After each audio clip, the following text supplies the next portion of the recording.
You stand on the shore of the ocean watching the tide come in.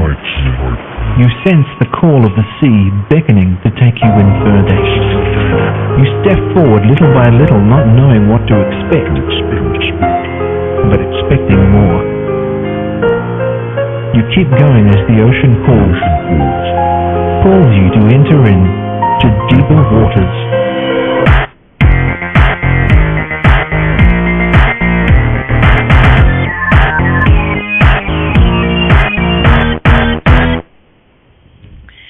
Hello everyone, and welcome to the Deeper Waters podcast. My name is Nick Peters. I'm here hoping to bring you the very best in Christian apologetics. And as you all know, if you're listening to this live, this is the Saturday before Christmas, so this is going to be our last show before Christmas, and I hope you all have a wonderful Christmas this year. We're definitely looking forward to ours. It's going to be the first Christmas we've spent in this new home together. So it's going to be a very exciting Christmas, and one of the ideas that we've been wanting to get is trying to establish new traditions, as it were. Of course, the first year they're not traditions, but, you have to give them started sometime. And, there are several traditions that we have built up around Christmas. We give gifts, we have Santa Claus come down the chimney, we burn the Yule log, we have mistletoe, we have the nativity scenes, everything. And it can sometimes get us wondering, geez, where did those traditions come from? Well, to help us discuss that today and answer questions about them, including the question of, could some of these be pagan in origin, I have with me Dr. Anthony McRoy. Anthony McRoy is a visiting lecturer at the Wales Evangelical School of Theology, and his PhD is in Islamic Studies. And he's spoken on this on Unbelievable, so I got in touch with Justin and said, hey, can I get in touch with this guy? Sure. So, he is here to help us talk about this topic today. Dr. McRoy, are you here with us? Yes, I'm here. Okay. Good to have you here. Now, Christmas traditions are an interesting topic to study, and for your PhD in Islamic Studies, how did you get into the area of Christmas traditions, and just how did you get where you are today? Well, in terms of, answer the last question first. I'm originally from an Irish Catholic background, and I was converted during my student days. And then I went on to specialise afterwards in Islamic studies. Although beforehand I used to be a lecturer in Christian doctrine and New Testament theology, early church history, and so forth. And how I got into about Christmas is that years ago, a couple of Western converts to Islam in Britain wrote a book basically attacking Christianity. And one of the issues they raised about Christmas, and they claimed it was of pagan origin, and they claimed that it was largely based on the worship of Mithras, who was a Roman god. So I decided to start searching this, and I found that all of this was simply an urban legend. I don't know if you have that expression in America. It was all nonsense. It was just repeated by someone said it, someone else repeated it, and then someone else repeated it. That's a bit like Chinese whispers, as we call it here. And there's simply no evidence that the festival of Christmas does in any way derive from pagan festivals. Okay. Dr. McRoy, I am hearing from people that they do want you to turn the volume up on you a little bit. It is a little bit hard to hear right now, but what we did get is that you got this because some Muslims were making a claim that Christmas is pagan, comes from pagan origins, especially Mithras as well. Now, what I think you've said before also is that, sadly, Christians are responsible for some of these myths, aren't they? Yes, they do. They do. They tend to repeat this because even though this was actually held by some of the Puritans in North America, like I think Cotton Mather, great Puritan in New England, made some comments that claimed that that Christmas was based on the Roman festival of the Saturnalia, whereas the Saturnalia actually finished before 25th of December, and the nearest festival, Roman pagan festival to 25th of December was the Larentalia, which was a feast of the dead. Now, quite obviously, nothing in Christmas is anything about death, is it? So No. it's a common belief even amongst Christians, but that's because they just imbibed all what they've seen on television, what they've seen on YouTube or whatever, and they haven't bothered to properly investigate it. And this is a big lesson for us, that we shouldn't just accept anything that someone says, but we should first of all investigate. And please, I do invite everyone, whatever I say today about Christmas, please go and investigate it from primary sources. Don't take my word for it. I don't ask that of anyone. Could you hear all that, by the way? Yeah, it is getting better. Here it seems to come and go some, but it's much better. Now, when you've been saying that Christians need to research this, usually we'll be told, say something, well, just open up the Encyclopedia Britannica, or go look at Wikipedia, or something like that. What sort of sources should Christians be checking with these claims? How should they be going about their research here? Well, it depends what it is they want to look at. There's various academic books, far too many for me to quote at this present time. For example, let's think about the Roman gods, and this accusation about them. The obvious thing, you often hear this, for example, down at London's Hyde Park, where we have lots of Muslims turn up there, and it's called Speaker's Corner, where anyone can get up and speak about anything they want on a Sunday and say what they like. And Christian speakers are often kind of heckled by Muslims, saying that particularly this time of the year, that Christmas was the birthday, 25th December rather, was the birthday of some pagan deity. And so I looked at this, and the best way to do is to look at the different people, different gods they claim, and then to go back to Greek, Roman, Egyptian, and Babylonian sources to see what they say. Like, for example, the classic one would be Adonis, the Greek god. And I looked at what Apollodorus, an early Greek writer, says about it.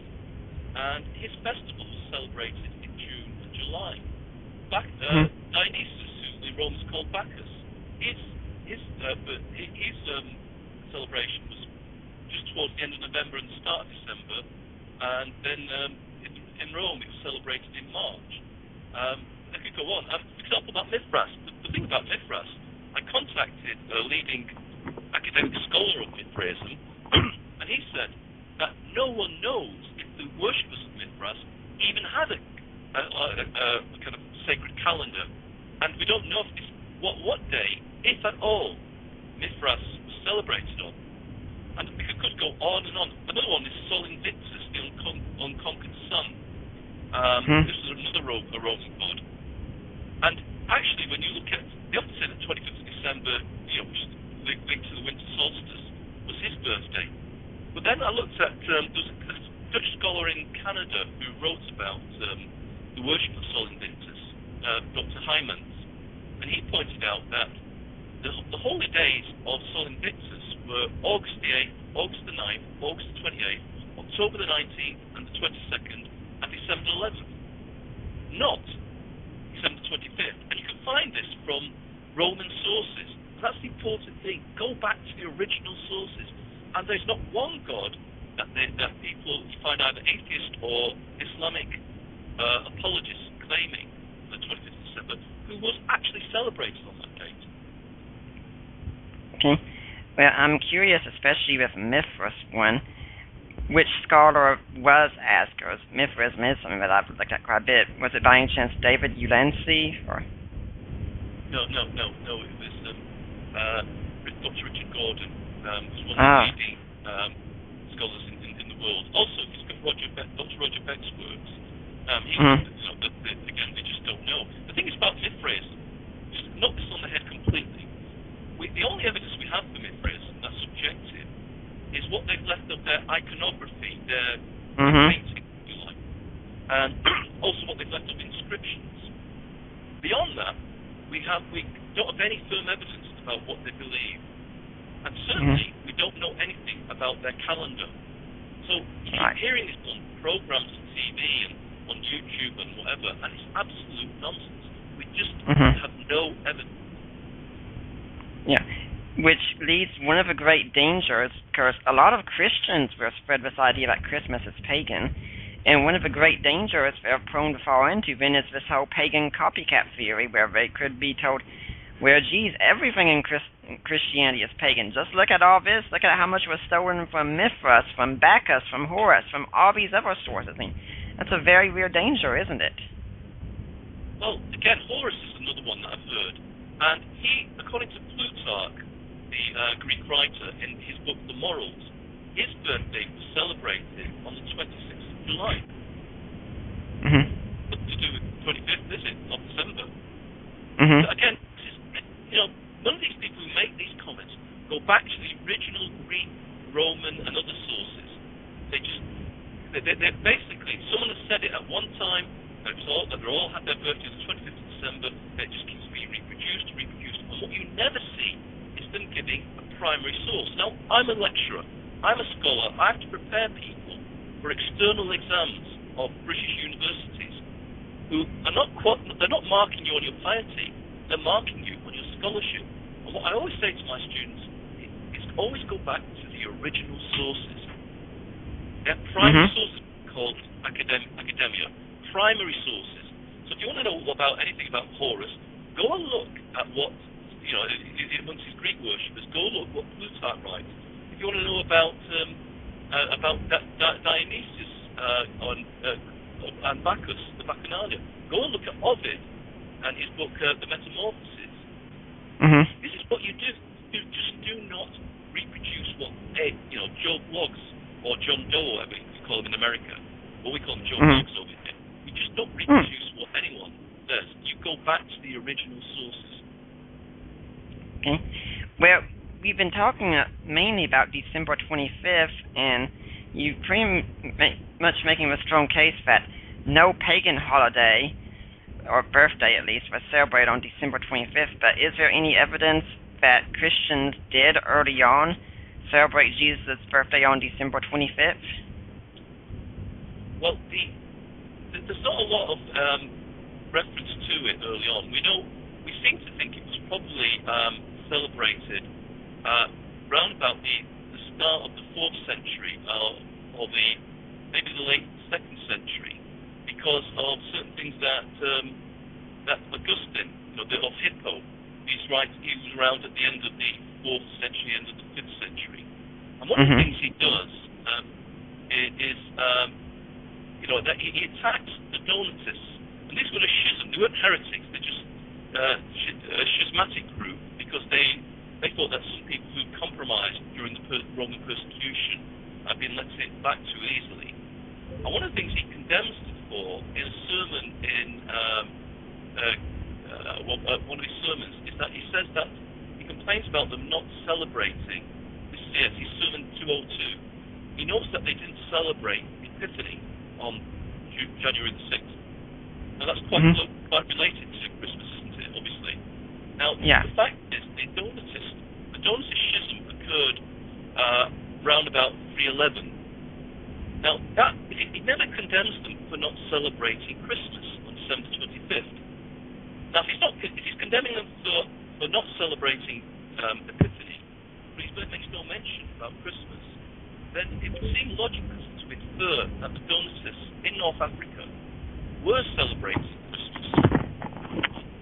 And since the Donatist schism occurred in 311, and before that, you had the last great persecution of the church under Diocletian, it could mean that around about 300 or even earlier, that people, at least in North Africa, were actually celebrating the Nativity on December 25th. It could go back that far. Do we have any mentions of December 25th before that? No, not that I can come across. Okay. But then you would expect, in a sense, they had far more important things to talk about. Didn't they? They were being persecuted.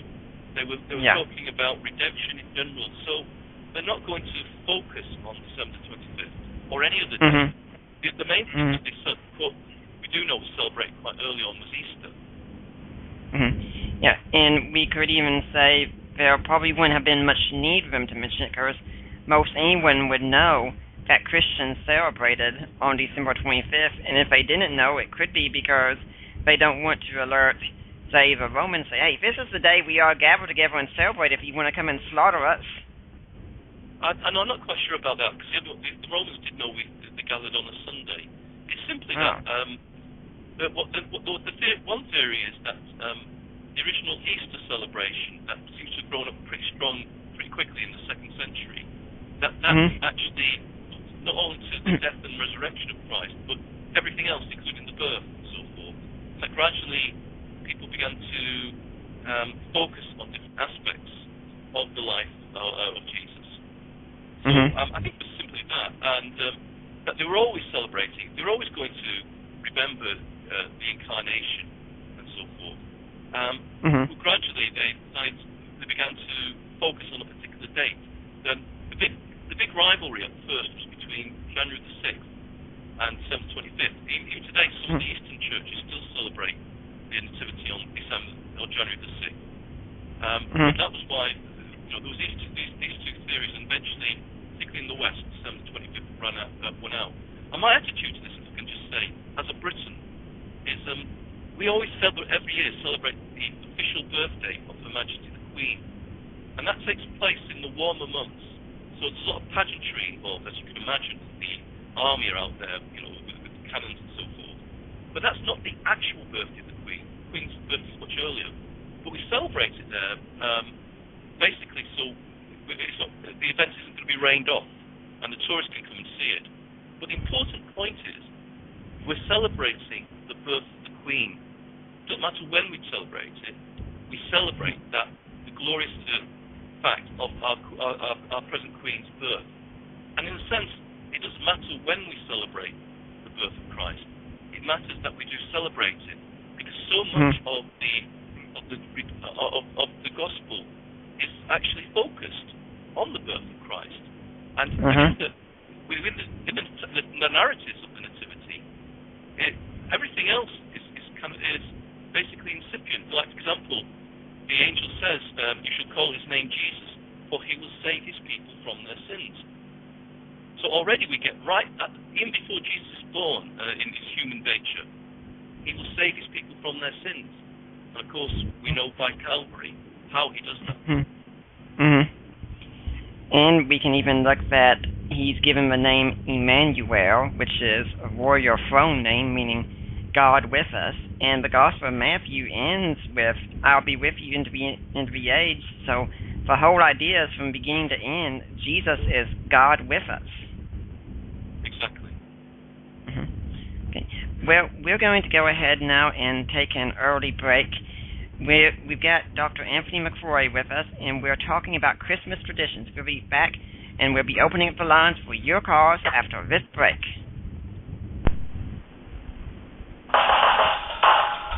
Join Unituber and Army Girl for Christ as they discuss spiritual warfare, spiritual preparedness, the end times, life issues, and personal and spiritual growth.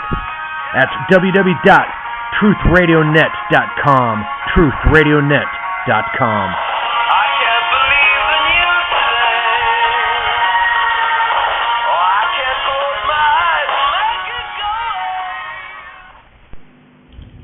And we're back. My guest is Dr. Anthony McRoy from the Wales Evangelical School of Theology. We're talking about Christmas traditions. Now, if you have a question you'd like to call in, ask about Christmas, the number is 714-242-5180. Our lines are fully open, so please give us a call and let's talk about Christmas. Now, there's another idea I've heard about how we get to the date of Christ's birth, and that's actually the date of Christ's death. And it's because it was believed, supposedly by the Jews, that a prophet would die the same day he came into the world. And so if Jesus died on March 25th and he was conceived on March 25th and he'd be born on December 25th. Have you ever heard this, and what do you think of it? Yes, that is becoming increasingly various scholars. It's even been on British TV by a scholar who isn't a Christian has said that. It's based on a Jewish Midrashic tradition of, it's called the integral age of the prophets, that a prophet would die on the same day he was born. Now obviously with Jesus, the miracle is the conception, because we talk about the virgin birth, but really we should be talking about the virginal conception, shouldn't we? That's a miracle. And therefore, if the belief was that Jesus died on the 25th of March, he would have been conceived on that day. Or the alternative view was that Passover was on the April the 6th. So therefore, he would have been born on January the 6th, which is why you get the 2 dates.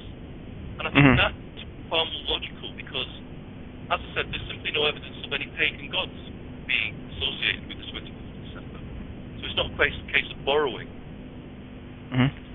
Well, since we've mentioned the virgin conception borrowing, I did have Ben Witherington on here a couple of weeks ago, and he gave his answer to this question. So let's ask it to you, since we're talking about the possibility of borrowing.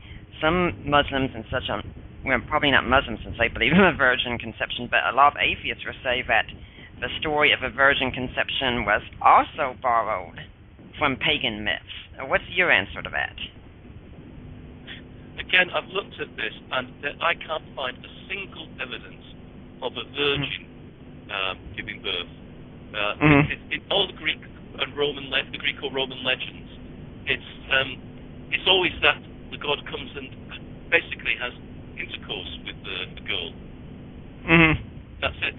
That is not what we teach. It's not what the Bible teaches.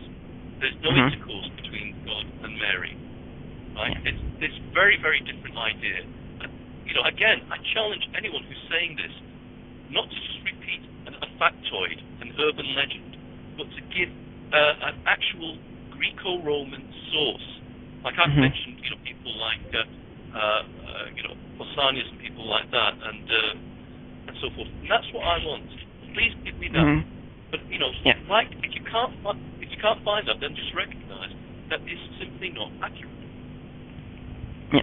David Instone Brewer was also on a show one time, and he's written a book for Jesus Scandals, and he said that not only does this concept not exist from the pagans, it would have been, and as Ben Witherington agrees with, it would have been embarrassing for the Christians to point it out, because it would be hinting that Jesus was born in a way that people would deem as illegitimate, which wouldn't be a real selling point for a Messiah figure. No. Well, again, obviously you do have the prophecy of the virgin birth in Isaiah, although some try to make out that it's translated young woman. But the fact is, definitely when it gets to Greek, it is Parthenos, it cannot mean virgin. But that was in other Jewish messianic beliefs at the time. That wasn't emphasized, as far as I'm aware.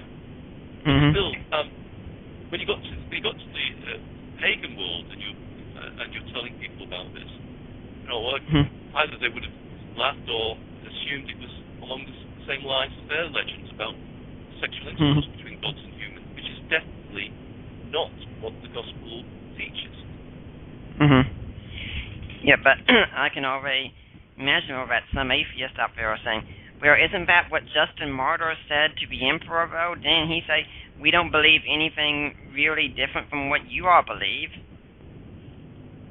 Well, Justin was trying to find common ground. He always regarded himself as a philosopher, and obviously, basically, what he's trying to do is find a bridge to explain the gospel. And I think that's a warning to us. We've got to be careful about sometimes our presentation of the gospel and try to find analogies which are not really there. It's one of the things why I would say when I'm talking to Muslims about various issues, and I'd say to them, this is analogous. I don't say it's the same, I say it's analogous, but then I say, obviously it's an imperfect analogy, and that's the best we can do. Give an imperfect analogy with other beliefs, but we'll never actually get fully there, because what we believe is unique. And the Jews were very guarded as well, weren't they, with when you avoid any of their religion being tainted with paganism. They might be fine with some aspects of Greek culture and such, but they wouldn't let it touch their religion at all. No, not at this time, no. The only thing was the Sadducees, who were the most powerful group. They, as we read in the Gospels, they didn't believe in in the afterlife as the Pharisees believed in. But generally, no. They would have looked at that time. The Jews or anywhere would have looked at paganism with horror. And there's one of the interesting things is look at when the gospel does go out into the pagan world, particularly with the Apostle Paul, there is no compromise whatsoever. For example, he says you can't drink the cup of the idols, the cup of demons, and the cup of the Lord. You cannot compromise with it. You cannot take part in pagan festivals, he says. It's an important point. He says in 1 Corinthians. He goes on to attack the sexual promiscuity of the pagans. And for example, very topically, it's very clear that he will not accept any homosexual action, homosexual acts. Now, that was very prominent in Greece. In Greece, it was just seen as natural. So, men did, quote, who were bisexual, like they acted in a bisexual way. And he is completely uncompromising on that issue, as we know from Romans 1, for example. And so, people try to say that the Christians compromised paganism. Well, where is the evidence? They simply didn't. Look, if you look at the polemic we read in Paul's writings against every aspect of pagan belief and popular culture, he does stand out against it. Well, we could be told that, well, that's Paul's writings, but what about the early church? Did they take a similar stance? Oh, yes, it's very clear that if you read through obviously we don't have time to go through it, but I have written about this, that they were very strong about not taking part in the Saturnalia. Very clear. For example, Oregon, he made this comment that they don't take part in those pagan festivals. Tertullian warned against taking part in things like the Saturnalia. So that they never ever compromised. For example, here it is. Tertullian, just for those who don't know, he was there in the late 2nd, early 3rd century. He was from North Africa. And in his book On Idolatry, he insisted that Christians shouldn't take part in pagan festivals. And in chapter 14 of On Idolatry, he specifically attacks participation in the Saturnalia. Now, usually those people who try and claim that Christmas is derived from pagan festival, they looked at the Saturnalia, which again ended on stretching from the 23rd of December, not the 25th. And here we have a Latin North African Christian, Tertullian, making it very clear that we must not take part in pagan festivals. And if you look at all the sermons of the early church, people like Gregory Nazianz and so forth, they're making it very clear that we must not take part in that festival. That they actually said we should fast and worship, not basically booze and gorge yourself, as they were doing at the Saturnalia. We must be careful to distinguish ourselves. Again and again, all these writers are saying this. So the early church did not compromise. I have received another request to see if you could turn up the volume some more on your end. Unfortunately, I can't do much of that here. But, now, I don't know how. Okay, that's better. Much better. Okay. Now, having said all this, then if they didn't get it from the pagans, then we could have good reason to believe that the reason they came up with December 25th could in fact be that they actually thought that was the day Jesus was born. Would that be accurate? At the time, yes, it probably that or January the 6th, depending on when you dated the Passover. Yes, that would be accurate. That would be one of the reasons. But like I said, I've read various people writing on this, and it's impossible to come to any conclusion. Alfred Edersheim, he actually did think it was likely that Jesus was born about that time. Others have said no, it was a different date in November or other times. But like I said, we shouldn't get worked up about it. Because it's like I said, what we do in Britain when we celebrate the Queen's birthday, that's the official birthday we celebrate. And the point is, Jesus was set apart one day in the year when we remember and specifically focus on his nativity and what that means. And that's the big point. And remember, a preacher should preach throughout the entire Bible, shouldn't he? So at some point, a local church and the minister thereof should be preaching upon the nativity narratives. There's no reason to be ashamed of setting apart December the 25th. Well, since you just brought up the nativity narratives, maybe we should go there and talk about what's going on with nativity narratives or accounts. Now, but let's talk about the nativities we often have set up in our houses. My wife, for instance, is a big animal person, and one thing I've heard is that animals weren't very part of a nativity scene until St. Francis of Assisi came along. Animals, did you say? Yes. Yes. Yes, that's partly true. Was well, actually, though, we can in the 6th century we do have some evidence that it was even being practiced then. For example, Caesarius of Arles. Now, Arles is a place in modern France. In his sermon 190, remember this is in the 6th century. He says, "Let us prepare a crib, a cradle brilliant with the flowers of the good life, special sweetness of its fragrance. Let us receive the tiny little Lord in our hearts." But like you said, you're quite right that the modern crib essentially has been associated with Francis of Assisi because he did set up a big Bethlehem scene, and apparently the place where I think it's called Greccio. They still do have this every year, the big Bethlehem scene. And if I remember also, St. Francis of Assisi is seen as the patron saint of animals as well. Yes, he's particularly associated with being able to speak. Well, in this particular case, what he did was to have the Bethlehem scene with an ox and an ass. Now, usually also in our nativity scenes, we'll have the shepherds and the magi all together right there at the birth, but chances are that didn't happen that way, did it? No, according to the narrative in Matthew, it's no indication that the magi were there with the shepherds, and it does seem at this point, particularly because Herod decrees that all boys under 2 should be killed. By this time, Jesus was a toddler, so it would have been maybe a year or 18 months or so after, or even up to 2 years. We don't know exactly afterwards, but the Magi weren't there at the birth. They were there shortly after. But now, the shepherds, though, from what we gather in the Lucan account, they would have been there practically immediately, wouldn't they? Oh yes. In fact, it's on the.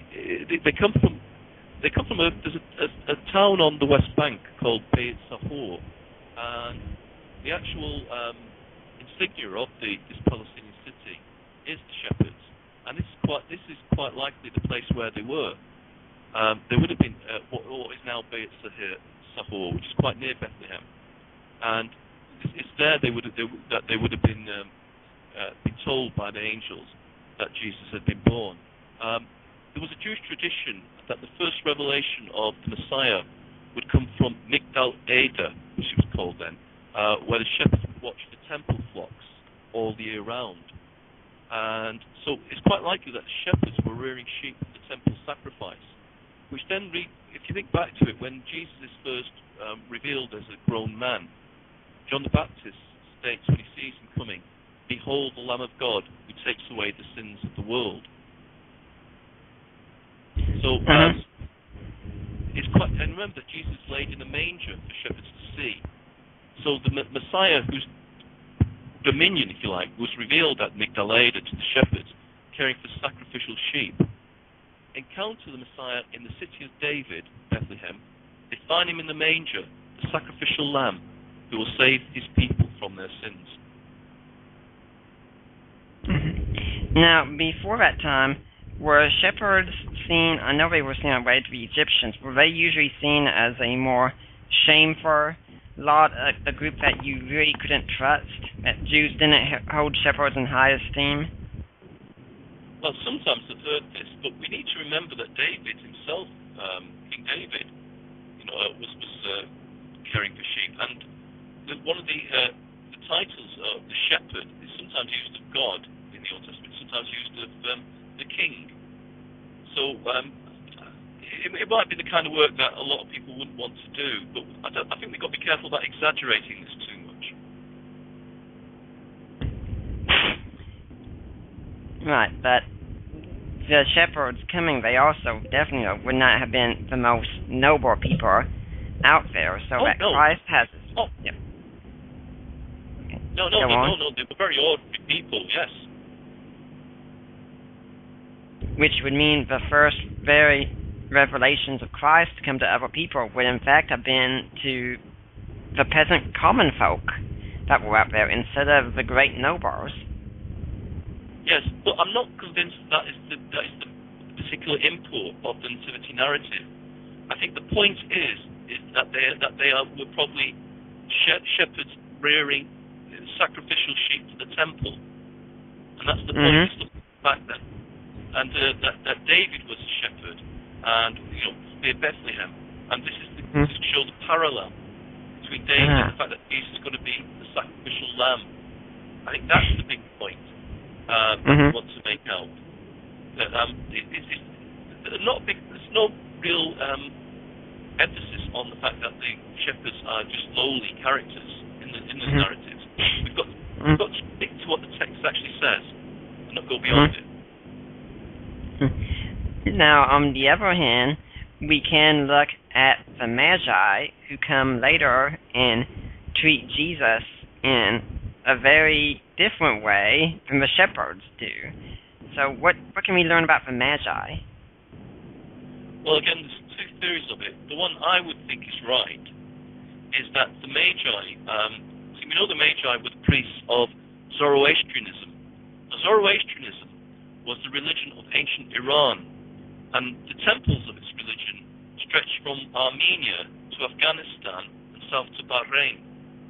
And Zoroastrians, they had, and I believe still have, a belief in an eschatological deliverer to come at the end of the world, which would be called the Soshant, the benefactor.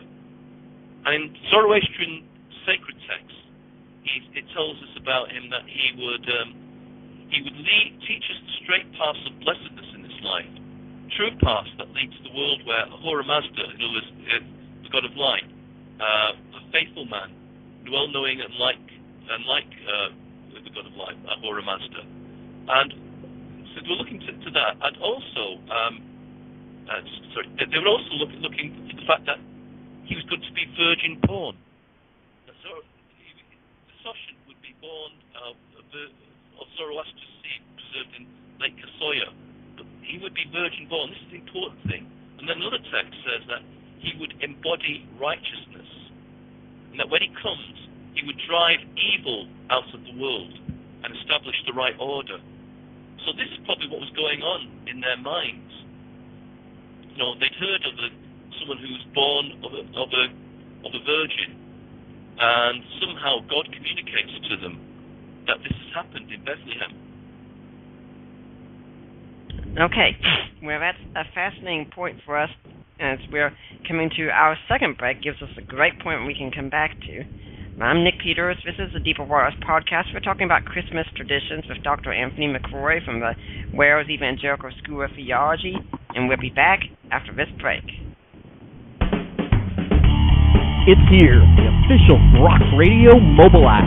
Listen to your favorite rock radio programs on your iPhone, iPad, iPod, Kindle Fire, Android smartphones, and tablets.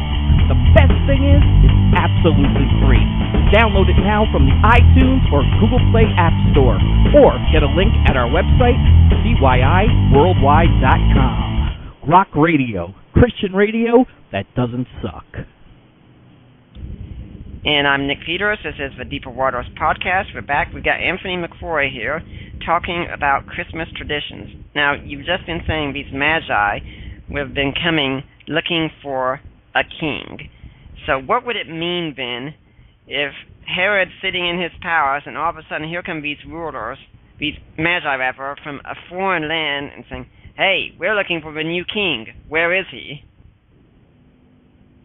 Well, I think one of the points we got to say before we get to that is that they come all the way to Jerusalem, and they don't see the star.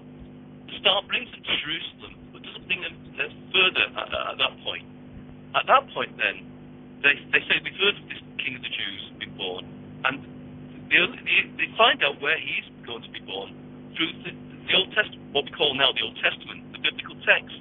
Because now Herod, he was very effective as a ruler, and he did a lot of development in his kingdom. Obviously, he built the temple, but he was ruthless. He was a kind of Saddam Hussein figure. In fact, the Emperor Augustus once joked that it was safer to be Herod's pig than his son. That's in Greek they almost rhyme, because obviously being obviously practicing the Jewish religion, Herod wasn't going to raise pigs and slaughter them, but he slaughtered his own sons when he felt that they threatened his rule. How much more would he stand against anyone, even who wasn't part of his family? So naturally, he felt very insecure because, for a start, he didn't really have any claim to the throne. He wasn't of the line of David. Once he's heard that there is going to be someone of the line of David, who's the true, legitimate king, he's naturally going to be very scared, and he's also going to be very ruthless. And we see that in what he does in Bethlehem with the massacre of the innocents. Now, Tim McGrew and Ben Witherington have both been on here as well. They both stated that Herod was, in fact, incredibly paranoid, and he paid great attention to portents and signs. Yes, he was. But like I said, even if he didn't hear of any signs, the very fact that he heard of the birth of someone with a legitimate claim to the throne would have been enough to cause him to act the way he did. Okay. Now, you talked about the star that the Magi saw. What was this star exactly? Again, there's different theories about this, but the star, I don't personally think it can be an ordinary star, because remember, the star guides them. The stars don't move in quite the same way. I know people try to make out it was Venus or whatever, but I find it very unlikely, because the star guides them to Jerusalem, and then it seems to stop for a while, and then they see it again in Bethlehem, and it actually directs them right to Jesus. So I tend to think it was a supernatural manifestation from God, rather than any kind of just ordinary star. It could have been something like an angel, then? Not necessarily an angel, no, just that God created a star in the firmament that moved, and then it disappeared because its purpose had been fulfilled. Now, when we talk about the Magi, we usually say there are 3 of them, but the text never really says there were 3 Magi. No, it doesn't. No, in fact, fairly early on it seems to be associated with 3, but that's obviously just because it mentions the 3 gifts, gold, frankincense, and myrrh. There's a mid-3rd century fresco in the catacombs of Rome, the catacomb of Priscilla, which shows the 3 Magi approaching Jesus. In Western tradition, they were, by the 6th century, it was held that there were 3 of them, usually Melchior, Balthasar, and Caspar. But in the Syriac tradition, kind of in the east, around Syria, Palestine, and parts of what's now Turkey and Iraq, they actually held that there were 12. And like for example, there's a 10th century Syriac historian Abdul Hassan Balul, who actually says there were 12, and he gives their names as well. Yeah. We don't know how many there were. In fact, I would say it's most unlikely there would just be 3, because in those days, 3 travelers coming all the way from either what's now Iran and Iraq to Jerusalem, you would face bandits. You would be city ducks. So I would think it's more likely that there was a large kind of delegation of them coming, and that's why when they get to Jerusalem, all Jerusalem starts speaking about them.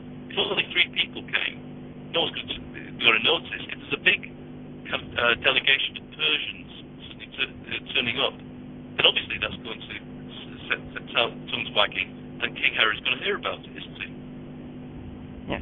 And if they're taking with them valuable gifts like gold, frankincense, and myrrh, obviously they can afford these gifts, and if they can afford these gifts, chances are they'd hire some people to go with them to keep them safe on their journey, because you don't want these gifts to get stolen. Yes, indeed. Yeah, well, they're just their own persons. Anyone travelling in those days would have faced the possibility of bandits, and there was safety in numbers. And if I could just say something about the gifts. Oh, yes. I was about to ask, in fact. Yeah. Well, see, early on, people like Irenaeus, in the 2nd century, Irenaeus was the kind of bishop in Lyon, in modern France.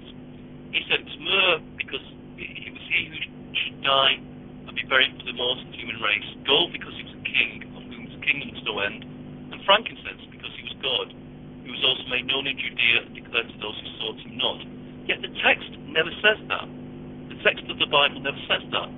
And the interesting point is, all of what's now stretching, basically from the borders of, including part of Turkey down to the Sinai and over to Iraq, was part of the kingdom of Assyria after Alexander the Great died and his empire was divided up amongst his generals. And Seleucids ruled Assyria. And King Seleucus II of Syria, in 243 BC, he actually went to the temple of the god Apollo at Miletus, and there he offered to the god gold, frankincense, and myrrh. So the point is, it doesn't seem that these 3 gifts should be divided. That one refers to his mortal human nature, the other one refers to his monarchy, the fact that he's king. The other one implies he's God. No, the whole 3 gifts is what the pagan would bring to offer to a god, and that's the important point. Remember, what the Magi say, that where is he who's been born king of the Jews, that we may worship him. And it says actually in the text that when they do find him, that they fell down, they prostrated themselves, and they worshipped him. Now the point is, it wasn't just homage. Not like when in Britain, when someone gets knighted, becomes a knight. The queen, they kneel before the queen, and the queen touches the shoulders with the sword. Right? It wasn't like that. It wasn't homage. It was worship. What the Magi did by bringing these 3 gifts, these are the 3 gifts. The 3 gifts that a pagan would bring to a god. That was their way of saying, we recognize that Jesus is divine. He's not just a man, he's not just a king. Yes, he is a man, yes, he is a king, but he's also God. That's what the Magi do. That's why they worship him. So this was Seleucus II of Syria in 243 BC. And I'll repeat it, he brings these 3 gifts to the temple of Miletus, the temple of Apollo at Miletus. So these 3 gifts are sacrificial offerings to a deity. Yeah, that is incredible. Let's see, that's something I hadn't ever heard before. Now, to go quickly back to the Nativity also with this, one of the most famous lines that we'll usually be told in a Christmas story is, there was no room at the inn. But scholars like Ken Bailey, for instance, have made the case that Jesus wasn't really born in like the stable of an inn. He was born more in the guest house of a certain... Yes, exactly. Okay. Could you expand on that some? Yes, well, exactly. I mean, the fact is, I don't know if you have this carol, kind of children's carol in America, but we have a song here. It goes rat-a-tat-tat, rat-a-tat-tat, and it has. You often see this in kind of Christmas pageants in churches and schools, of a frantic Joseph knocking on doors, trying to find a room for the night, and finding that there's no room at the inn. And then usually says the kindly wife of the innkeeper takes pity on Mary's condition. And then this often affects sermons, actually. Because of this, you'll find a lot of sermons at Christmas talk about homelessness, and they talk about Christian social duty at Christmas, because they say, oh look, the Holy Family, they could find a place to stay. They knew what it was like to be homeless. But that isn't what it says. The word that's translated in is actually the word kataluma, and it's used that's in Luke 2:7. Now, this Greek word kataluma is used in Luke 22:11 and Mark 14:14 to refer to the guest room where the Last Supper was eaten. Remember, elsewhere it talks about it as the upper room. Now, the only time that Luke refers to an inn is in Luke 10:34 in the parable of the Good Samaritan, but he doesn't use the word kataluma. He uses the word pandokaion. The kataluma is the guest room in a private house. Now, quite likely is that when they got to Bethlehem, Joseph, being of the line of David, sought out his relatives and they put him up. But obviously, everyone had to go back to their place of origin because of the census, so everything would have been full up, wouldn't they? So they would have had to basically sleep downstairs, where in the evening people would bring in their animals, and they would be downstairs while everyone else was upstairs. But obviously, the kataluma, the guest room, had already been taken, so there was no room at the kataluma, at the guest room on top of the house.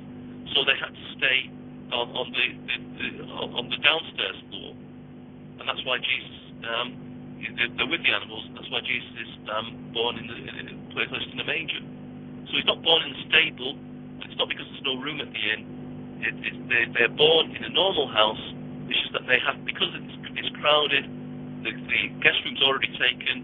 They have to sleep downstairs. It's just like if you imagine it, most ordinary people, if they go into a wedding and all different relatives are staying, and if people haven't got a lot of money, well, the guest room might have already been taken, and then they say, all right, well, you can come and stay with us, but you've got to sleep downstairs. So you just have to rearrange the furniture at night. And that's what happened with Joseph and Mary. Yeah, you kind of like, when my wife and I were dating, we'd travel here to visit my folks, and naturally we'd have to stay in different rooms, and if other people were here, it'd be said, well, someone's going to have to sleep on the couch. And it's not that they were turning us away, it was just that we have only so much place. And Ken Bailey points out as well that Joseph, being of the lineage of David, would be in a position of high honor. And since the Eastern world did and still does prize hospitality greatly, no one would have truly wanted to turn Joseph away. No, it would have been unthinkable. Mm-hmm. So, and that's why I said we've got to be careful, though, because, as I said, you see this in films, you see this in documentaries, you see this in Christmas pageants, Sunday school pageants at this time of the year, and we see it in sermons. And it wasn't that they were homeless. That simply wasn't accurate. Yes, we should be concerned for the homeless at Christmas, but we can't base it on this text. It must be based on other texts. And in the book Misreading Scripture with Western Eyes, the author states that if someone comes to a place that's far away, they'll often stay and take up a sort of temporary residence there and do odd jobs for the people. So it could very well be the case that Joseph would show up in the city and then he'd stay there for a little bit and just go about and do odd jobs for the people as a carpenter. Yes, we don't know. I mean, obviously, text seems to say first that they did return to Nazareth, but then they might have decided to come back to Bethlehem. So it seems that they did decide to come back to Bethlehem, but then obviously then that's why they meet the Magi, and then they're told to flee to Egypt, and then they realise that they can't go back to Bethlehem, so they go back to Nazareth. Yeah, and we do know that when Jesus was 8 days old, they did take him somewhere where he would be circumcised. Yeah. And yes, this indeed. wouldn't. And from the way that, go ahead. Yeah, just saying, it's interesting. During the medieval period, and still in some, obviously it doesn't affect us as Protestants, but in some of the Eastern churches, they still, on the 1st of January, celebrate the Feast of the Circumcision. In fact, the Anglicans and Lutherans also include it. And during the Middle Ages, rather weird views came about that this was the first time that the blood of Jesus was shed. And my answer to that is, if you notice, when it refers to Jesus being circumcised, there's no big emphasis on it, is there? No. It's almost in passing. It's almost in passing. And this is important because often when I'm speaking to Muslims, they'll often say to me, have you been circumcised? And I'd say, mind your own business. And then they'll say, well, look, that's too personal. I'm not going to tell you that. And their argument is, you see, because Muslims believe it not just in the Quran, but in what's called the Sunnah. That's the practice of their Prophet Muhammad. And that's why they try to look like him, have a beard. Right? You mean like the have hadith? A beard like. In the hadith, yeah. yes, that's real. And that's the point. Their argument is, well, look, if Jesus was circumcised, then so should you be. And I said, look, we don't have anything that relates to the Sunnah in the Bible. Can you show me a command from Jesus that I should be circumcised? That's a different matter. And the other point is, as I said, look at the way it's treated. It's just mentioned in passing. The important point about the circumcision of Jesus is it shows he did fulfill the law. He lived it completely. But the other thing is that in 1 John he's attacking the Docetic heresy that Jesus only appeared to be human. He wasn't truly human. Well, clearly he was circumcised and he was truly human, wasn't he? Yeah. And if anything, the main emphasis in the passages, I would say, in fact, are that two prophets, where one prophet and one prophetess in the temple, both make statements about who Jesus is and what his future is going to be. Yeah, that's later. That's when afterwards, not the circumcision. That's and that actually Anna and Simeon. That is actually celebrated. It was traditionally celebrated and still is by the Anglicans on February the 2nd. Well, before the Reformation in particular, February the 2nd was the last day of the Christmas celebration, and they call that Candlemas. And but I think it's important we do recognise, see, with Simeon, the important point there is that is the first time that there is some kind of indication that this joyous event is going to be associated with pain. And this is one of the big dangers when we preach about Christmas on Christmas Day, or at a carol service, or doing the outreach there. We keep focusing on the joy of Christmas, because this is the cultural aspect of the celebration. Everything, this is the season of joy and goodwill and so forth. But Simeon does say to Mary that a sword will pierce your own heart as well. Already there's that prophecy that there's going to be some cost involved in with the life of Jesus. It's not extrapolated on. There's not further enlargement on this. But Simeon does make this point. There's going to be cost, and we must always, in our preaching at Christmas, we must beware of always just saying, well, everyone's talking about receiving gifts at this time. We want to talk to you about the gift of God, which is Jesus, which is all too common in sermons at this time. What we need to do also is to say, look, yes, this is great joy that Jesus was born, but right at the start, we're looking to beyond Bethlehem to Calvary. Remember when even before Jesus was born, the angel says, "You shall call his name Jesus, because he will save his people from their sins." He doesn't tell you how, but right at the start with Simeon, there's that perhaps indication. It's going to be pain involved. It's going to be cost.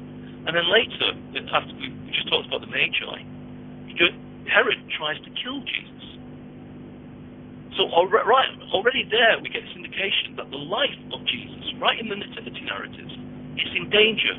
It's in the purposes of God that there's going to be some suffering. And we must always, in our Christmas preaching, throughout the period, particularly on Christmas Day, when it's one of the few times of the year, at least in Britain, that non-Christians do attend church, to point beyond Bethlehem to Calvary. And that's not doing violence to the text. It's already there in the text, incipiently. Okay. We're going to take our break for the halfway point of the show. We're having a fascinating conversation with Dr. Anthony McRoy about Christmas traditions. And we come back, we're going to get to some more modern traditions. I'm Nick Peters of the Deeper Waters Podcast. We'll be back after this break. Check out CYIWorldwide.com. CYIWorldwide.com. Home of Grok Radio. Free music downloads, advice, prayer, and support. CYIWorldwide.com. Do you grok? Join Army Girl for Christ and Minister Grok as they tackle some of today's pressing issues from a Christian point of view on Truth Be Told. Every Thursday at 9 p.m. Eastern Time. For more information, check out CYIWorldwide.com.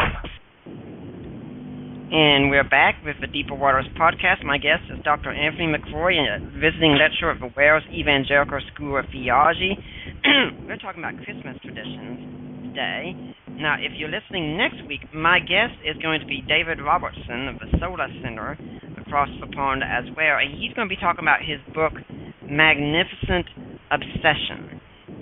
Because after Christmas, we need to remember we don't just forget about Jesus. We keep going on with him and have him be our magnificent obsession. But today we're talking about Christmas traditions. Now let's talk about some modern ones. Now in a few days, there's going to be children all around the world looking outside their window to see if they can see a sleigh flying with reindeer. And here in America, we have a tradition that you can oftentimes hear NORAD making a statement, hey, we see something, we hear some jingling out there, and everyone's looking and saying, Santa Claus is coming. Okay, what's the big deal with Santa Claus? Where does he come from? Right. Well, the original, there was actually Nicholas, Bishop Nicholas of Myra, which is the modern Turkish city of Demre. And actually, if you look at the actual symbol of the modern Turkish city of Demre, despite the fact it's a Muslim place, it's actually Santa Claus. That's their kind of coat of arms, if you like. They get lots of visitors from the West, and particularly because St. Nicholas is a major saint in Eastern Orthodoxy. They get lots of Greek and Roman and Russian visitors. So they're very proud of the fact that Nicholas was the bishop there. And he lived there. He was bishop there from 280 to 352, roundabout. He lived there. He lived there 280 to 352. And his image is the bringer of gifts. Has its origin in the story of how he heard that an impoverished nobleman intended to sell his 3 daughters into prostitution. But then God sent him incognito to throw bags of gold through the window on 3 different occasions. And on the 3rd time, the nobleman caught Nicholas in the act. So again, he's already associated some way with children and with bringing gifts. And basically, this by the time he became a major saint in Europe, at first he was really associated with mariners, with sailors. He was the patron saint of sailors. He gradually began to be associated with bringing gifts of fruit, sweets and nuts. So he wasn't bringing kind of toys to people.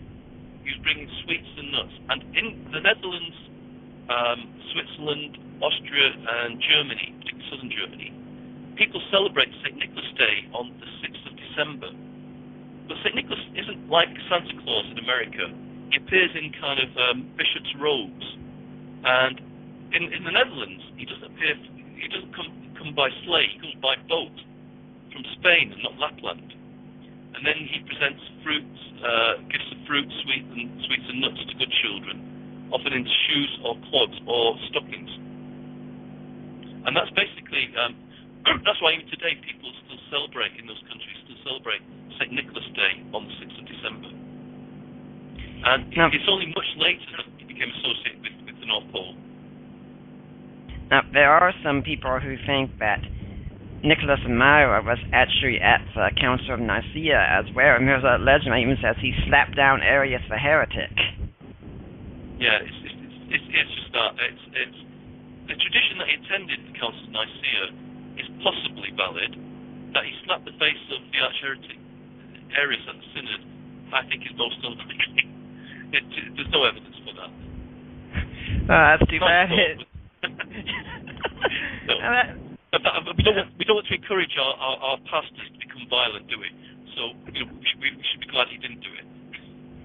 Okay. Now we've taken quite a leap though from being a simple guy walking around tossing gold and then eventually fruits and nuts and such, giving them to people in need, to all of a sudden you're someone at the North Pole with a great factory of several elves underwear. How did we get there?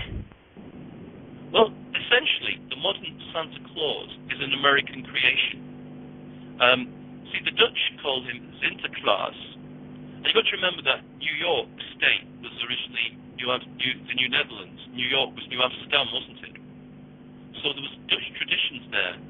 Mm-hmm. And Washington Irving, who the American writer who wrote also Sleepy Hollow, I believe, he wrote in his book The History of New York, written in 1809. He talks about a Dutch settler, and in one of the traditions that he looks at is that this Dutch settler has a dream where the good St. Nicholas came riding over the top of the trees in a wagon wherein he brings yearly presents to his children.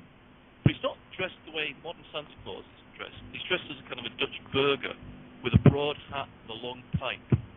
And he drops presents from his breeches pockets, as Washington Irving puts it, down the chimneys. So there was that. There was Washington Irving. And then there was another American writer, Clement Moore, famously wrote A Visit from St. Nicholas. The stockings were hung from by the chimney with care in hopes that St. Nicholas soon would be there. And he describes Nicholas as little and old. And he arrives in a miniature sleigh with 8 tiny reindeer. The sleigh's full of toys and flies to the housetops. Down the chimney, Nicholas comes. But he's not a great big character. He does have rosy cheeks. He does have a nose like a cherry, a white beard, a round belly. But he's impish, he's small. And finally, he ends it by saying, Happy Christmas to all, and to all a good night. And essentially, the modern Santa Claus is the creation of Washington Irving and Washington Irving and Clement Moore. And again, just to say, there's another urban legend that Santa Claus is now pictured in red because Coca-Cola invented this. That is not true. Coca-Cola just utilized it to help their sales in the winter. What happened was that there was a German immigrant to America called Thomas Nast.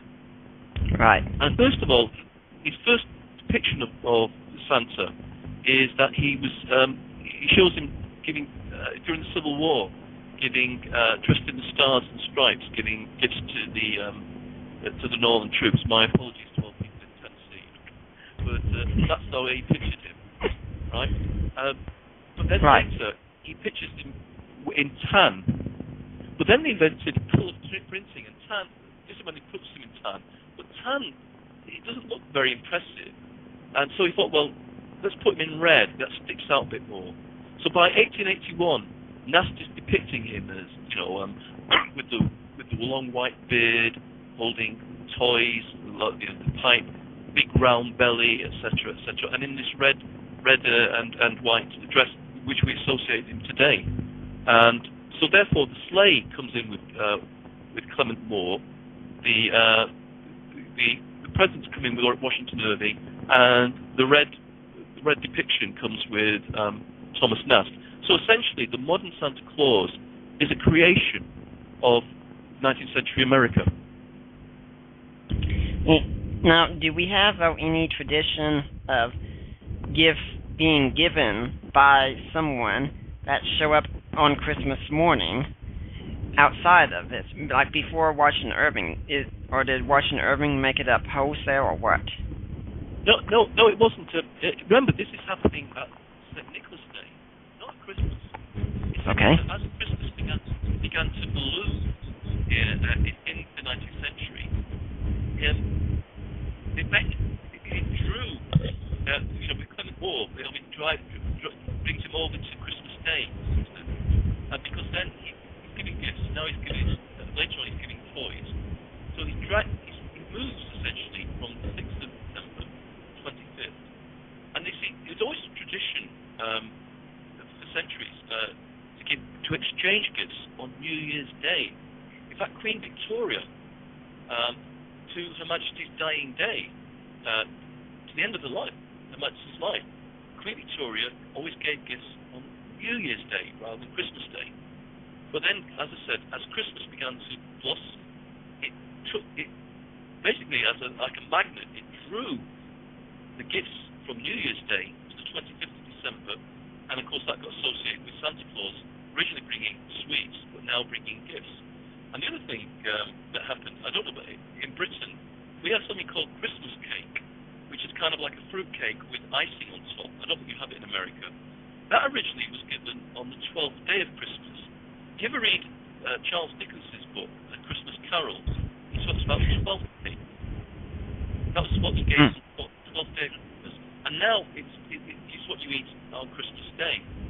So basically, most of what we talk about the cultural celebration of Christmas Day with Santa Claus and so forth, and the Christmas cake, exchanging gifts, that's really the creation of the 19th century, and particularly it's America's cultural contribution to the world.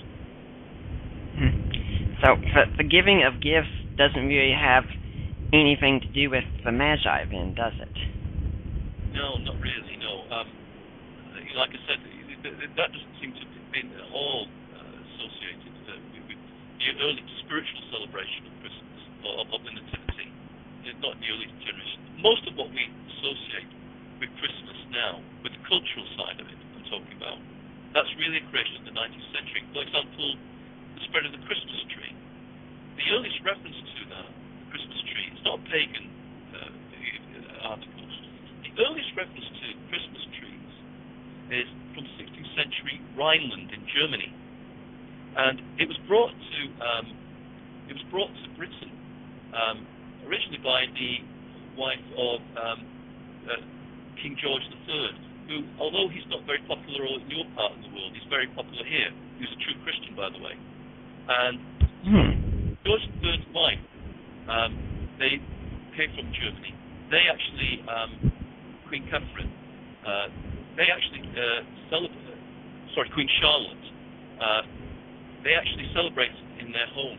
But then, in the later on, during the reign of Queen Victoria, whose husband, of course, was from Germany, Prince Albert of Saxe-Coburg-Gotha, that they allowed themselves to be pictured by the London Illustrated News, and it showed the royal family, Queen Victoria, Prince Albert, and the children, all around the Christmas tree. Now that picture was shown throughout reproduced throughout the British Empire, which at that time covered a great deal of the world, and also in the USA. Now in the USA, because at the time of its Republican sentiments, they airbrushed out Queen Victoria's tiara and Prince Albert's royal sash. But the royal family have always been fashion icons. You think of the Duchess of Cambridge today. Whenever the Duchess of Cambridge wears something, it's sold out immediately on the internet within hours, from what I gather. It's always been like that with the royal family. And the modern usage of the Christmas tree basically goes back to the Victorian age because of that picture of the royal family in front of the Christmas tree. Because once they saw that, well, everyone wanted one, of course, throughout the British Empire and throughout the USA. So that's the royal family's contribution to Christmas. Now, let's take a brief excursus and talk about the Christmas tree, because one thing a lot of Christians will say, and also a lot of Jehovah's Witnesses will say this time, is where Christmas trees are what's being talked about in Jeremiah 10. Well, where's the evidence? I mean, in Jeremiah, was there any reference to the 25th of December? And any reference to about believers having Christmas trees? They're not. It's basically taking a text out of context. Like I said, the earliest record of Christmas trees comes from 16th century Germany. Somehow I don't think that's what Jeremiah had in mind. It's a ludicrous idea. Yeah. Like I said, this is exactly what I warned about people, urban legends, and people reproducing what someone has said and without checking, going back to the earliest sources. No, it was 16th century Germany, from what we gather, there's a story that, again, I'm not sure how true it is, that Martin Luther popularized this in Germany. But like I said, the fact is that it's popularized outside Germany essentially goes back to Queen Victoria and Prince Albert. That's the 19th century, that's far too late for it to have any connection with paganism. Yeah. And that you said earlier that in all your studies you've never found any connection then whatsoever to paganism, because we are often told again that yes, the Christmas tree was stolen from the pagans, and no, I've never seen any source whatsoever that shows that. I take it you haven't either. No, and Jeremiah's talking about them kind of worshipping trees, aren't they? So, do we worship the Christmas tree? No, we don't. And what's more, that's the difference between the cultural celebration of Christmas and the spiritual commemoration of the Nativity. That's part of the culture of Christmas, right? That's only an adjunct. We can do without it, but it's simply not accurate. And same thing goes with holly. I mean, here this holly and the ivy and mistletoe. Again and again, you keep hearing this comes from pagans. But the fact is, before people were in past years were able to afford to decorate their own homes, apart from the very rich, people used to take in some greenery like holly and ivy and mistletoe, simply because that's the only kind of flora that's evergreen, that's still around at that time of the year, isn't it? And this idea that mistletoe is linked to the Druids and it's supposed to be something to do with Druid kind of fertility rites. That all comes from Pliny the Elder, the Roman writer Pliny the Elder, in his book The Natural History. And he's not talking firsthand. He's heard from people, Romans who've been to Gaul, modern France, that the Druids there believe that the mistletoe taken in drink will impart fecundity to all animals that are barren. Now notice that. It's a second-hand story, so we don't know if it's true. He's talking about the mistletoe taken in drink. Who drinks mistletoe nowadays? And no one I know of. Yeah, exactly. It'll kill you. Kissing under the mistletoe only began in the 18th century in Britain, long after the demise of Druidism. There was no kissing. If you look at all the references to holly and ivy and mistletoe before the 18th century, no one talks about kissing under the mistletoe until the 18th century. It's only then it begins. And that's why, like I said, it can't have anything to do with paganism. And like I said, many of these Christmas traditions are very, very late. Well, as soon as I'm hearing this, I'm immediately thinking, my great thanks goes out to the people of 18th century Britain. Yeah, when we were shopping for what to decorate around Christmas, I said, we have to get mistletoe, Yeah. Well, like I said, I'm not sure it's something I want but, you know, if you want it, then, you know, kiss your wife on the mistletoe by all means. But there's nothing pagan about it. Absolutely. It's simply to do with the fact that in years past, before people had light and before people had kind of decorations, they could, you know, like before there was manufactured decorations, what would you do to brighten up your house during the winter months? Well, you bring in plants, wouldn't you? What plants are alive in December in northern climes? Well, holly, ivy, mistletoe, and so forth. That's all there is to it. Well, we're going to take our fourth commercial break here, and I'm here with Dr. Anthony McRoy. And if you have a question, our call number again is 714-242-5180. We'll be back after this break. Hey, this is Minister Grok. Thanks for listening. Although Grok Radio is free, there are costs to upkeep the website, podcast, and purchase Bibles and materials for street ministry. And while we are happy to pay this ourselves out of pocket, we will gladly accept any gift if you feel led to support the shows and our street ministry. You can send a gift or love offering through our website at cyiworldwide.com. Thanks for your support, and God bless. And we're back to the Deeper Waters podcast, where I'm learning what a great debt I have to owe to 18th century Britain right now. And I'd like to remind everyone, though, that this show is listener-supported. Everything we do here, I don't get a single penny for what I do here, and I definitely can't afford to pay my guests. They come on here free of charge, offer their time and services, and give thanks to all of them. But if you do want to support us, and especially if you want to support my own ministry of Deeper Waters, you can go to my blog at deeperwaters.wordpress.com and make a donation there, or you can donate through ministries like Risen Jesus and Tectonics, and through the Ratio Christi Issues and Answers. And those last three, by the way, those are tax deductible. So if you're wanting to get the end of the year giving, just go to them and say, hey, I want to support Nick Peters, I want to support Deeper Waters, and they'll be glad to pass anything on to here, and we will really appreciate anything you can give. Now, going back to the traditions we've been talking about, we took an excursus there with evergreens and such, but with Santa Claus we were talking about beforehand.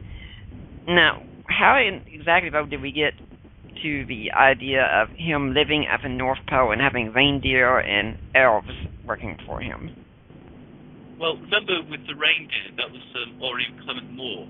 He brings this up in his poem, A Visit from St. Nicholas. Right? That's where he gets it from. He kind of developed from there about reindeer. And he did actually name the Donner and Blitzen and everything. And then later in the 1930s, Hollywood introduced Rudolph the Red-Nosed Reindeer. So again, that's very, very recent. Regarding the North Pole, what happened was that again in the 19th century, you must remember that no one had actually been to the North Pole, right, at that time. Right. So you might as well talk about going to Mars. Mm-hmm. So the obvious place to put him is if you want to find a place for him to live, which is outside of any kind of contact, would obviously be the North Pole. Right. Because he's a winter figure for a start. What's more wintry and snowy or icy, than the North Pole? Exactly. And it was simply that. So I was just saying, I've got a good friend of mine who are a Canadian family, a Canadian Christian family, and we're going to be with them on the 27th. And I'm very pro-Canadian because we have the same head of state, Her Majesty the Queen. And Canada has claimed the North Pole, and they're in a bit of dispute with Russia there. And I said, well, I hope you get it, because then in future people will have to write to Santa Claus, North Pole, Canada. So that's something else to think about. And then go on. No, you something else you wanted to ask, wasn't there? And then the elves. Who gave us the elves with them? That's a very interesting story. In the Netherlands, we should obviously, like I said, the first idea came from in America, because this is what Washington Irving's speaking about, Dutch traditions in New York. He's associated with this figure who comes to help him, called Starter Pete. I don't know exactly how you pronounce it. Starter Pete, Black Peter. There's a bit of problems now. Some people have questioned it on as to whether it's incorrect. But I'm not sure he's meant to be necessarily a black person.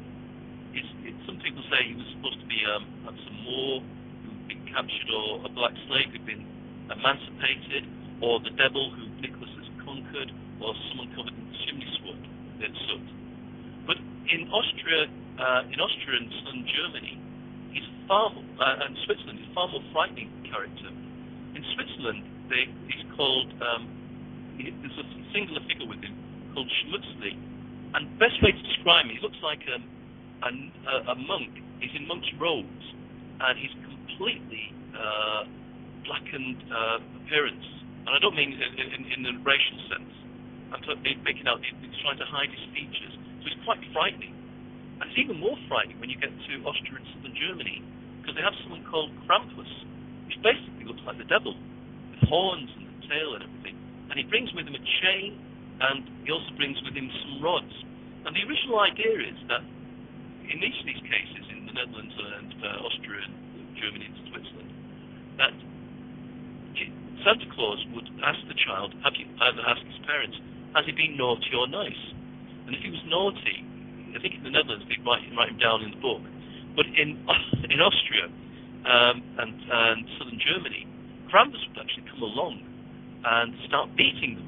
And we still have these massive parades in certain parts of Austria where these men dress up and it looks like the devil. And it must be quite frightening. If you go on YouTube and type in Krampus, Krampus, he's an absolutely terrifying figure for children.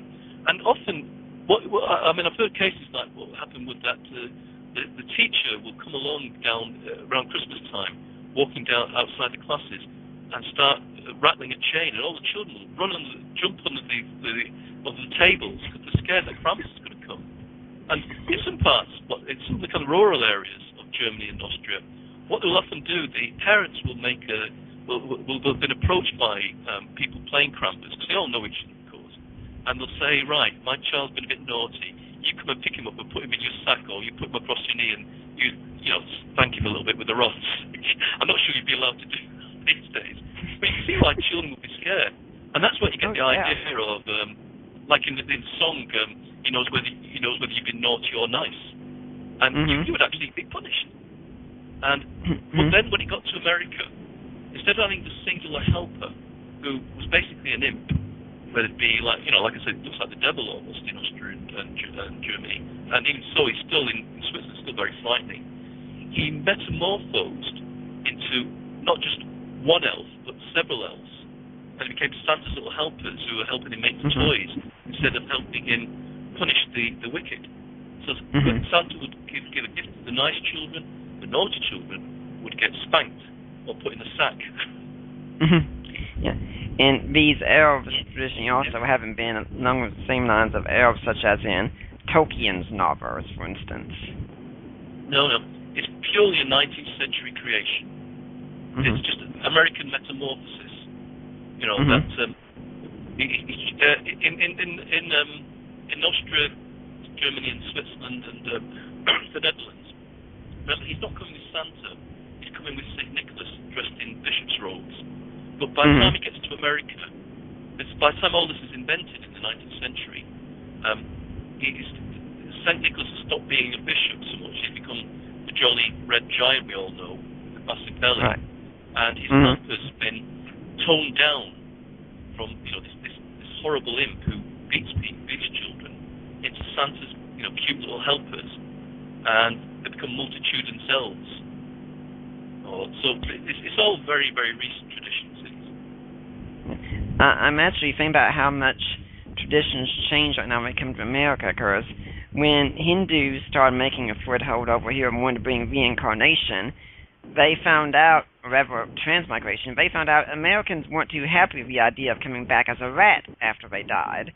So they said, well, you can come back, but you only come back as another human being.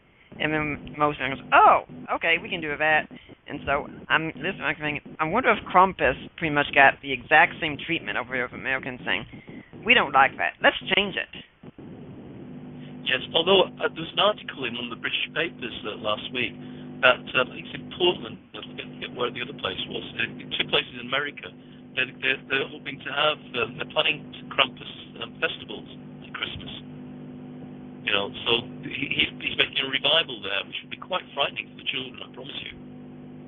Yeah, I've even seen some friends on Facebook and such talking about getting T-shirts that have Krampus on them and things like that. Yeah.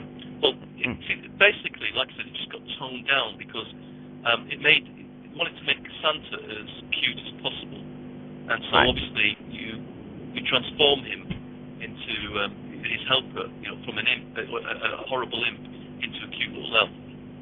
And it's nothing to do with Tolkien. Obviously, it's quite too early for Tolkien, One of the things that we like to do around here also is when we're not watching any Christmas special or anything else, there is a station we can turn on that just plays Christmas music, and it'll tell you what song's playing and who sings and what album is, and then we'll keep displaying Christmas facts, and a lot of the facts around, well, here's who delivers the gifts in Holland or in Peru or in so many other places of the world, and it's so fascinating to hear the different names that Santa Claus goes by all around the world. Yeah, well, in Britain, actually, he's sometimes called Father Christmas. And that was originally a separate figure from St. Nicholas. But what happened was that he wasn't seen as an actually existing figure. I mean, no one said to him, "Oh, Father Christmas is going to leave you some gifts." That wasn't what he was associated with. He was purely a personification of Christmas. Sometimes it's called Captain Christmas or Old Christmas, but Father Christmas. It's like when we talk about Father Time, right? It was purely a personification of the season. And he wasn't big and fat, although he was with a long white beard. And basically, particularly for many Protestants, he was a very spiritual character. He wasn't associated with bringing gifts. He was just associated with celebrating Christmas. But in some of the writings, like John Taylor's The Complaint of Christmas, this is talk about Christmas being Father Christmas, 1631. He writes, "Therefore England, beautiful, fruitful, and yet blessed land, take heed lest thy gluttony, pride, and excess, covetousness, bribery, and extortion have the adamantine force to pull down heaven's judgments on thee, as they did on Sodom. And instead, Father Christmas urges England to be pious. Heaven is bountiful and patient, be thou penitent and thankful." And I think in many ways, for many evangelicals who are a bit concerned of talking about Santa Claus, a figure that doesn't actually exist, to their children, I've recommended this in the past. Maybe we should talk about revive Father Christmas as he originally was. The date isn't a figure that really exists. It's just a personification of the season. But if you look at the writings in the 17th century about Father Christmas, I think most evangelical Protestants would find it very welcoming. For example, a nun's work appeared during the sad time that Britain was a republic in the Cromwellian era. It's called Christmas in and Out, 1652. And Father Christmas defends himself against charges of popery by saying his real name is Christ sent, and insists that his day is, and this quote now, is kept in a thankful remembrance of Christ's blessed incarnation. And then it goes on to say, Father Christmas said, "Christ is the Prince of Peace. This peace you will never have that do unthankfully despise and neglect to solemnize his most blessed nativity." I think we can all say amen to that, can't we?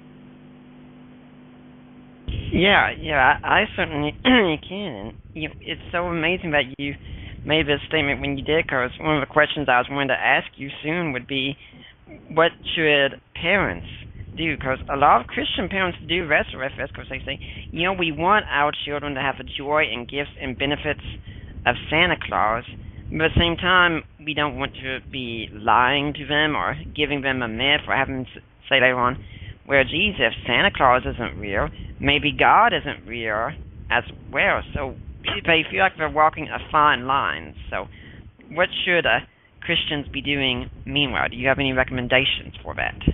That's why I actually did talk. I wrote about this in Christianity Today some years ago about Father Christmas, because no one ever thought of him as actually existing. So you're not telling your children a lie or a myth. You're just saying he's the personification of the season, just like Father Christmas is personification. The Father Time is personification of time. Like Britannia, who's the kind of warrior lady, is the personification of Britain. Or Uncle Sam is personification of America, or Columbia is personification of America. No one actually thinks there is an old man called Uncle Sam or a woman holding a torch called Columbia, do they? And I think no, they don't. Perhaps if we could remind Father Christmas rather than Santa Claus, because in Britain we use the two names interchangeably. Because basically, as Santa Claus was introduced from America, he kind of joined together with Father Christmas in Britain. So we use the two terms interchangeably. Now, one of the interesting things is in southern Germany and Austria, particularly under Martin Luther's influence, they tried to do away with St. Nicholas and anything else, for that matter. And by the time they got to the Christmas period, what they used to do was get, and they still do this, they get usually a pretty young girl, teenage girl, to dress up as what they call the Christkindl, the Christ child, right? and she gives gifts. She's playing Jesus as a child, and she gives gifts to coming Christ. Now, when that got to America, introduced by German immigrants, that got corrupted, just like Sinterklaas got corrupted to Santa Claus. Chris Kindle got corrupted to Chris Kringle, and then associated with Santa Claus. Now, in Britain, we never call Santa Claus Chris Kringle. That's a purely American thing. But that's one other alternative. What they do in kind of some Lutheran churches is to have the Christ child giving gifts. So there's two possibilities: Father Christmas or the Christ child. Both of them linked with not just material issues, but rather talking about, as I said, the quotes I gave, talking about spiritual matters. Right. But what that leaves me wondering is, okay, the children go to bed on Christmas Eve night, and when they wake up in the morning, usually the presents are already there. So do the parents then say, Father Christmas came by, or the Christ child came by, or what do they say exactly at that point? Well, they say, obviously people in Britain say Father Christmas, we've seen now as synonymous with Santa Claus. But I'm saying if we revive the older classical view of Father Christmas, we don't need to say, we make it clear to them that it's just a personification, so they know this. The children, the parents who brought them, but we're saying this is what the Christmas season has brought you. This is what Father Christmas, i.e. the season. Like when Americans talk about Uncle Sam wants you, or you pay your taxes to Uncle Sam. But not everyone knows. You're not talking about some mythical old man in a hat. You're talking about the U.S. government, aren't you, or the U.S. itself? I think that's one thing you can do. The Chris Kindle, from what I gather, it's actually a girl in the period leading up to Christmas. At some church service, they choose a girl to play the Christ child, and she hands out gifts to them at these kind of services. So that's one of the possibility in America, particularly. Because a very large people of German and origin there. So the recommendation then is that hopefully those of us in American culture will move away from the modern add-ons we've given to the Santa Claus figure and go back instead to the Father Christmas figure. Yes, I would. That's something I would recommend for children. Yes, because one thing for this point out that he's not actually. In fact, he wasn't even associated with giving gifts to children in Britain before the 19th century. He was just simply associated with the Christmas celebration. But again and again, when you hear about him, like another title, The Vindication of Christmas, written in 1653, sometimes he's called Old Christmas or Father Christmas, where he's a slim, tall man with a long but not bushy beard. And he ends, in this writing, he ends by saying, "Love one another as my master loved you. Relieve the oppressed, call home exiles, help the fatherless, cherish the widow, and restore to every man his due." And I think if we want to revive that kind of figure, that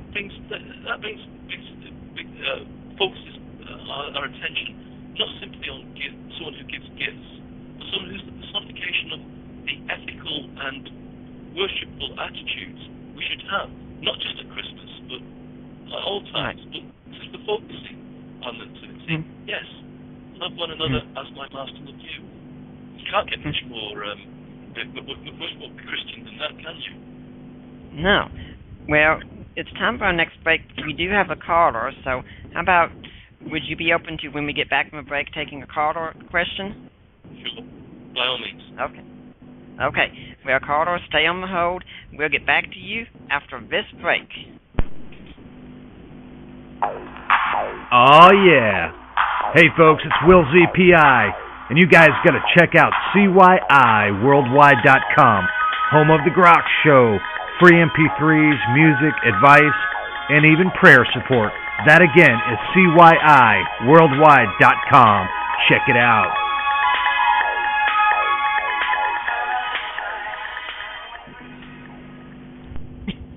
I'm Nick Peters. This is the Deeper Waters podcast. Our call-in number is 714-242-5180. We're here with Dr. Anthony McRoy talking about Christmas traditions, and we've got a caller with a question. So, caller, you are on the air. Hi, how are you both doing? Fine. Very well, thank you. Hey, great. I have a question. I'm trying to see how we can connect Christianity and Christmas when, A, there is no real Santa Claus flying in the sky, and where, B, Christianity does have a history of being involved in various forms of war, etc. It seems to be somewhat the opposite of love and truth and peace. Well, firstly, I think I've already just answered about Santa Claus. But different possibilities one can raise about the Father Christmas or the Christ Child. About war and peace, well, obviously that's a different question, really. That does the gospel teach pacifism? Does it teach the just war? And when we talk about Christianity being involved, well, I think we've got to be careful there. There's nothing in the New Testament which says that we must fight for God. In fact, I remember a few months ago, I was speaking to some rather militant Muslims who actually in Britain who actually support Al Qaeda, and I just said, I was talking to them, and I said, look, we cannot fight for Christ. We cannot fight for God. And they were shocked and said, no, you wouldn't fight. I said, yeah, no, I'll fight for the Queen and for my country, but I will not fight for God. The simple reason is that that's a contradiction of the gospel. Jesus said in John 18, my kingdom is not of this world. If it were, then would my servants fight. So I think it's legitimate to serve in the armed forces of your country, but it's not legitimate to fight for God. So in that sense, there aren't any Christianity has not been involved, or not proper biblical Christianity has not been involved in any wars, because it's a contradiction in terms. You cannot fight for Christianity with material weapons. If you do so, it's actually violating Christianity. You can fight for your country, but that's all you can fight for. Interesting. Yeah, that's a very valid perspective that you give, because I see, for instance, YouTube videos of another group, cutting people's heads off in the name of their God, and I think, do you really think your God can't use a sword? It seems so unbelievable that our world is full of so much, death, man-made, caused by men, but yet people put a, spiritual spin on it. Well, we're doing this because our God is better than your God. So your perspective is very refreshing. It's rare that I hear that kind of perspective from people who have a very religious angle. I consider religion to be very different from spirituality, because spirituality actually does have much evidence of it. Atoms, they're so tiny we can't see them with our eyes, so clearly there's spirituality. But I don't generally see religion as the mechanism to be spiritual. I think the person, nature, and your own self introspection, research, meditation is the way to go. So for 2014, on the Judeo-Christian calendar, of course, because humanity is way older than that, I'm hoping more people can, dig deep and go beyond what we were taught as children and just do thought experiments and see if we can make a better world, because we're headed the wrong way, I think, as a society and as a civilization, Homo sapiens sapiens. Well, I'm not sure that sinful man can really make a better world. What we can do is, when we receive the Holy Spirit in the new birth, we can actually seek to be sanctified, and we can act in a sanctified manner. But just to bring back to Christmas, one of the things, one issue that we need to remember in regard to Christmas is what happened in the First World War. Now, America only entered the First World War in 1917, but the First War actually began in 1914. And in that year alone, really, a tremendous event took place in 1914. Normally, the two trenches, the British were singing "It's a Long Way to Tipperary." Tipperary is a place in Ireland, and the Germans were singing "Wacht am Rhein," as Christmas Day approached, both sides started to sing carols. And the Germans started to place Christmas trees in the trenches. And then the British heard the German troops singing Stille Nacht, Heilige Nacht, which is Silent Night, Holy Night. And the British responded with carols. And on Christmas Eve and Christmas Day, the two sides emerged from the trenches to offer mutual Christmas greetings and fraternise, and then started playing football. And this was completely spontaneous. It wasn't official. In fact, some of the officers got really annoyed when they heard about it. But it lasted for a short time, and they started playing soccer together, football as we call it. And there, for that short time, in that horrible war, for that one day, Christmas Day, there really was peace on earth and goodwill on the Western Front.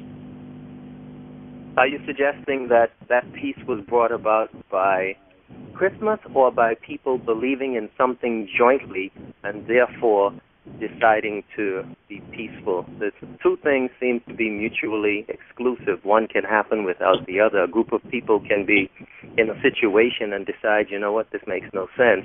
Or were you just giving it as a story to, show that we can do positive during Christmas, whether or not we believe in it, we can do some good in the world? No, my point was like that look, they didn't do it on any other day, did they? They did it spontaneously on Christmas Day. They did it by starting to sing Christmas carols.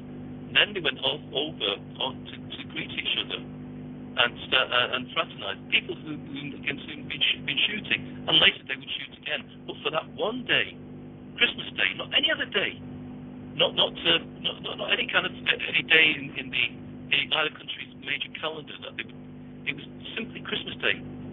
They actually did have peace on earth, and I think that's important when we look at Christmas. Thank you very much. Okay, thank you. I appreciate your feedback. This was a sensational discussion. You're very open-minded, and I thank you for your time, folks. And I hope you all have a great new year and stay healthy. Thank you so much. I'm Hotep Kenyatta. Bye-bye. God bless you. And for anyone interested, I will say I am looking into getting guests on here to discuss those kinds of events in Christian history, such as Crusades and Inquisition. So if you're listening to the show, keep listening. It's going to happen. But that really was an incredible story that you just told about a war that they kind of held that little ceasefire on Christmas Day. And it was complete. It was completely spontaneous. It was the ordinary soldiers, and you can still see photographs of them doing it, playing football, playing soccer, and the officers tried to prevent it on either side, prevented it from happening again. So there was a great deal it was a scandal almost that they did this, because obviously, if you're at war, you want to encourage your troops to keep fighting, don't you? You want them to get friendly with the other side. But the interesting point is when it happened. It didn't happen on New Year's Day. It happened on Christmas Day, and I think that's very important and very moving. Do we have any word of what the commanding officers thought about what was going on? Oh, they tried to stop it. Yeah, very obviously. I mean, from their perspective, firstly, the troops were under orders were under orders to fight, weren't they? That's what we do. Yeah. You can imagine now if the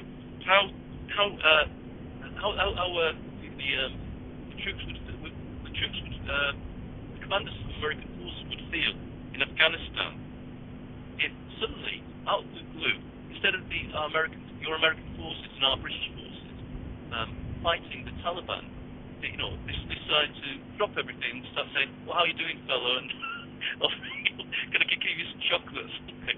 There was outrage, wasn't there? Oh yeah. And so you can see there that quite obviously the officers on both sides were absolutely appalled about this, because enemy soldiers are meant to fight, not to fraternize. And what's more, it had been completely unauthorized. There was no truces, ceasefires had to be agreed between the powers. This hadn't been agreed. This was just spontaneous between the ordinary soldiers. And if you go on YouTube, you can find a song, actually by an American folk singer, even though it concerned really British, to a lesser extent French, and then German troops. a man called John McCutcheon.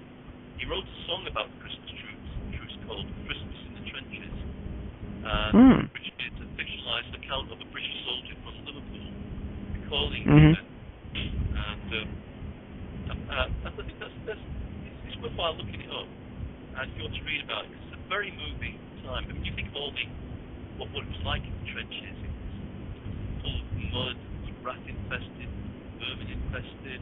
People, the food was horrible. People were being killed left, right, and centre. And for that one day, there is peace, there is goodwill, there is friendship, and they do the most natural thing of all things to do. They play football together. It really kind of reminds you that the coming of Christ was meant to transform everything, and perhaps on that day it certainly did have a transforming effect for those men. Exactly. That's what I said to you. It wasn't